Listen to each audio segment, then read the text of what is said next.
Okay, so in this video we're going to show you how to change text, whether it's on a post or a page.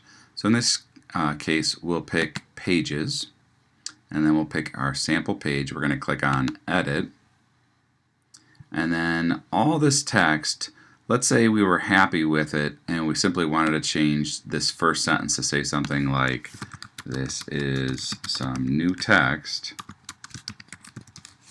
And that's all we'd have to do is just highlight it. If we want to add more text, let's say it's at the bottom, you simply hit enter and hit, this is some more good text.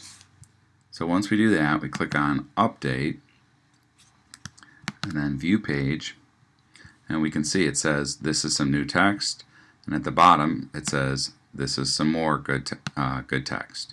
So that's it.